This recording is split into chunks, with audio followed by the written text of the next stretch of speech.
කළුකුවර හා ආකාශ වස්තුන් පිළිබඳව අති විශේෂඥ මහාචාර්ය ස්ටීවන් හොකින්ස් මහතා පවසන අන්දමට මේ ග්‍රහලෝකයෙන් පිට, මේ සෞර ග්‍රහ මණ්ඩලයෙන් පිට, මේ චක්‍රාවාටයෙන් පිට අපට වඩා නැණින් පෙළෙන් දියුණු ජීවීන් සිටින බව සනාථ වී තිබේ. මේ නව සොයා ගැනීම ඔස්සේ ලද ඇමරිකා එක්සත් ජනපදයේ ලොවට හෙළි නොකරන ඔබගේ කෙස් කෙලින් සිටුවිය හැකි රහසක්ද ඇත. ඇමරිකා එක්සත් ජනපදයේහි නෙවාඩා ප්‍රාන්තයේහි ලාස් වේගාස් අගනගර බල ප්‍රදේශයේහි මොජාවේ නම් මරුකතරක ඇති අතිශය සංකීර්ණ එක්සත් ජනපද ගුවන් හමුදා සංකීර්ණයකි එඩ්වර්ඩ්ස් ගුවන් හමුදා කඳවුර. මෙම ගුවන් හමුදා කඳවුරේ සේවක සංඛ්‍යාව මේ වන විට 3500ත් අතර වෙතයි ගණන් බලා තිබේ. මේ සේවකයන් සියලු දෙනා එක්සත් ජනපදයට ඉතා තදින් ආදරය කරන දේශප්‍රේමීන් අතුරින් තෝරා ගන්නවුන් වන අතර ඔවුන්ගේ දරු පවුල් සමගම මෙම කඳවුරෙහිම වෙසෙති. ඉන් පිටව යාම ඔවුන් බහුලව නොකරන අතර එම කඳවුරේ සේවයට බැඳෙන්නෝ සිය නෑ හිත මිතුරන්ගෙන්ද වෙන්ව තම පවුලටම පමණක් සීමා වූ গুপ্ত ජීවිත ගත කරති. මෙම කඳවුරට එහි 55 වසරක ඉතිහාසය පුරා පටබදින ලද අන්වර්ථ නාමයන් ගණන 27ක් පමණ වේ. එනමුත් වැදගත් වන්නේ ඉන් එකදු නාමයක්වත් නොවේ. ඊට ඔබ අප කවුරුත් හොඳින් දන්නා සුප්‍රකට අන්වර්ථ නාමයක් ඇත. ඒ 51 වෙනි කලාපය නොහොත් ඒරියා 51 යන නාමයයි.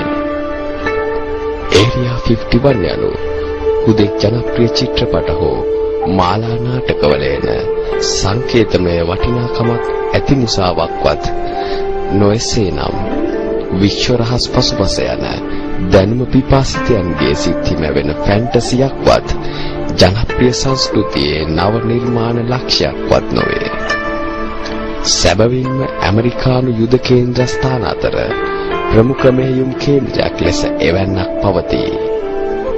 මේ ඇමරිකානු අභ්‍යවකාශ ආඥාදායකේ නියෝග මත තහනම් ගුවන් කලාප අංක 4808 ලෙස සිවිල් හෝ සාමාන්‍ය ත්‍රිවිධ හමුදා ගුවන් යානාවලට පිවිසුම ඇසිරූ කලාපයක් කොට ඇත. මා මෙම කඳවුර ගැන සැකවින් ඔබට විස්තරයක් ගෙන ආවේ පෙරකී කෙස් කෙලින් සිටුවන රහස මෙම කඳවුර තුලම ලොවින් සංගවා ඇත්තක් බැවිනි. එහෙත් අනික් සෑම ශිෂ්ටාචාරයේ සොලවන රහසක් මෙන්ම මේ රහසද සියලු විදුලි ආරක්ෂක පද්ධතීන්, සියලු CCTV කැමරා, සියලු M16 රයිෆල, සියලු පරිගණක නිරීක්ෂණ පද්ධතීන් මැඩගෙන මහා ජන සබනට කාන්දු වී තිබේ. එවැනි රහස් සංගවා තැබීම කිසිවිටක සිදු කළ නොහෙන්නේ ඇයිදයි ඔබට මේ කියවන විට වැටහෙනු ඇත.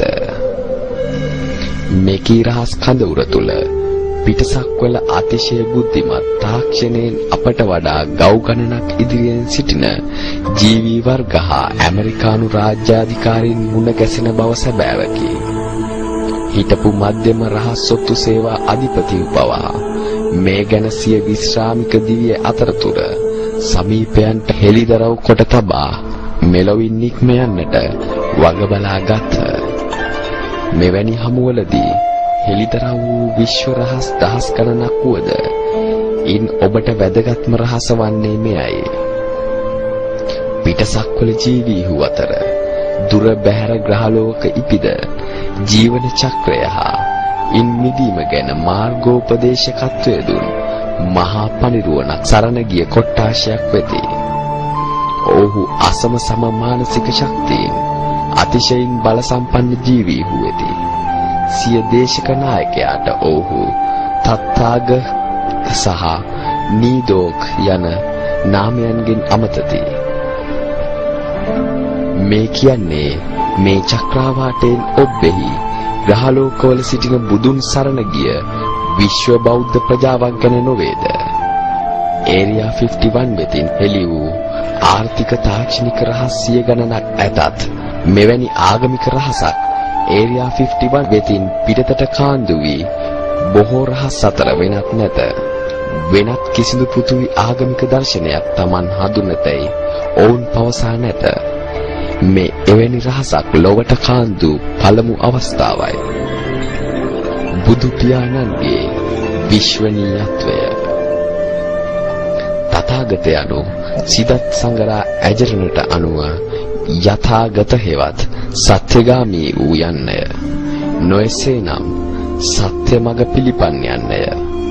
බුදු පියාණෝ දෙවියන් උදෙසා, බඹුන් උදෙසා, අමනුෂ්‍ය උදෙසා මෙන්ම සකල විද විශ්ව ජීවීහු උදෙසා කරන ලද සූත්‍ර දේශනායෙහි බොහෝ කොට තමන් වහන්සේ හඳුන්වා ගත්තේ මේ තථාගත යන නාමයෙනි.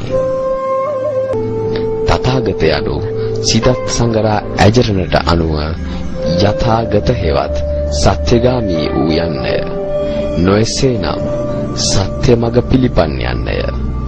බුදු පියාණෝ දෙවියන් උදෙසා, බඹුන් උදෙසා, අමනුෂ්‍ය උදෙසා මෙන්ම සකල විද විශ්ව ජීවීහු උදෙසා කරන ලද සූත්‍ර දේශනායෙහි බොහෝ කොට තමන් වහන්සේ හඳුන්වා ගත්තේ මේ තථාගත යන නාමයෙනි.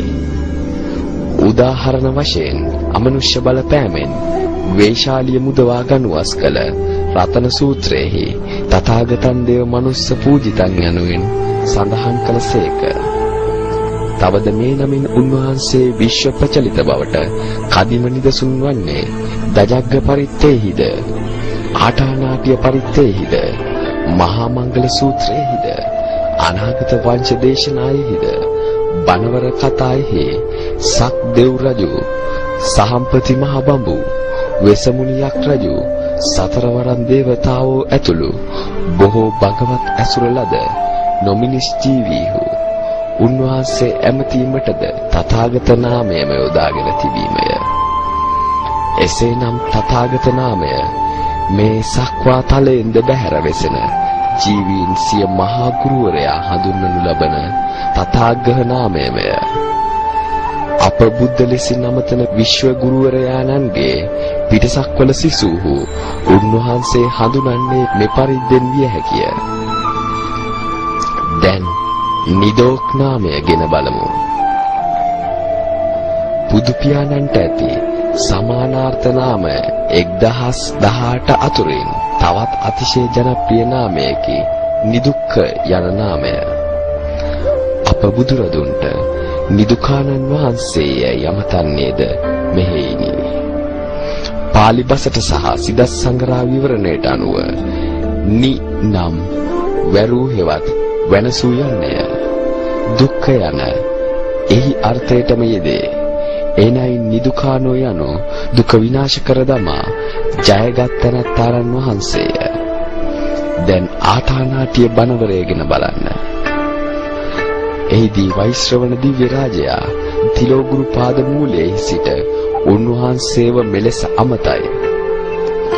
නිදුකානන් වහන්සේ ඒ රජහට ආකාශ තලයේ ආටානාට, කුසිනාට, පරකුසිනාට, නාටපරිය, පරකුසිත නාට නම් පුරවරයෝ වෙති.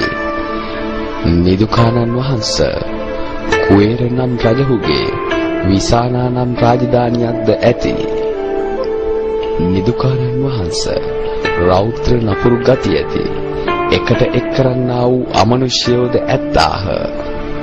නිදුකානන් වහන්සේ මේ ආටානාටිය ආරක්ෂාව වනාහි භික්ෂු භික්ෂුණීන්ගේද උපාසක උපාසිකාවන්ගේද ආරක්ෂාව පිණිසද නොවේසීම පිණිසද සුවසේ විසීම පිණිසද පවතින්නේය.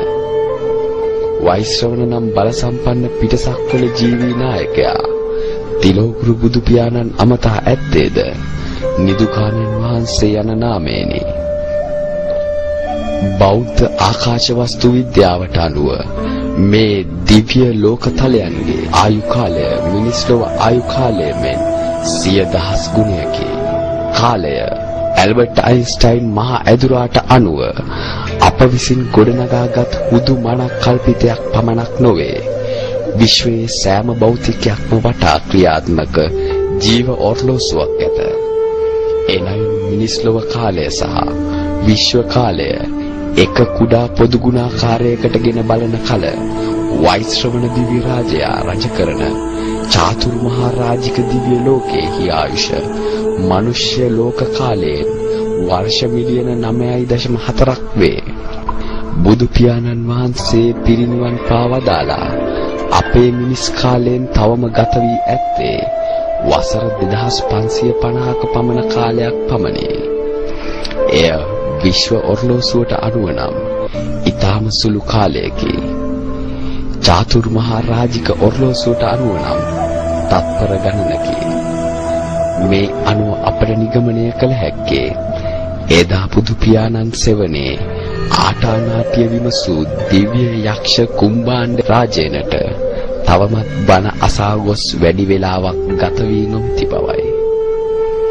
එසේනම් එදා ගෞතම සරණ ගිය ඒලියන් උපාසක උපාසිකාවන් මෙන්ම එදා බුදුපා සෙවණේ ආර්ය සත්‍ය අවබෝධ කරගත් ඒලියන් සෝතාගාමීන් රහතුන් මේ මොහොත වන විටත් හබල් දුරේක්ෂයට නොපෙනෙන චක්‍රාවාටවල සිට නමෝ බුද්ධාය කියනවා විය යුතුය.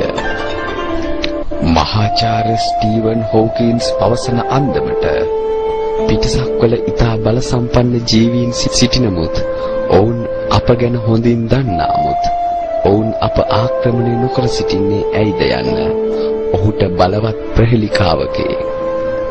ඔහුට ප්‍රහෙලිකාවක් වුවත් එය මාහට ඔහු යම් දිනක පුද්ගලිකව හමු වෙතොත් මට මෙසේ පහදා දිය හැක. අදටත් ඔහු මහ පොළොවේ ඔවුන් හා සංනිවේදනය කළ හැකි උන් සමග බුදුදහම ගැන යමක් පවසනවා නම් එය අරුමයක් විය නොහැක. මිනිස් ලොවෙන් පිටතත් දන්නා එකම මිනිස් දහම බුදුදහමයි. ඒ පිළිබඳව කිසිදු සැකයක් තිබිය යුතු නැත. ඔහු පෘථිවි ජීවීන්ට වඩා බෙහෙවින් බල සම්පන්න වුවත් ඔහු අප ආක්‍රමණය නොකරන්නේ බුද්ධෝත්පාද ග්‍රහලෝකය ඔහු පූජනීය කොට සලකන නිසාම විය යුතුය.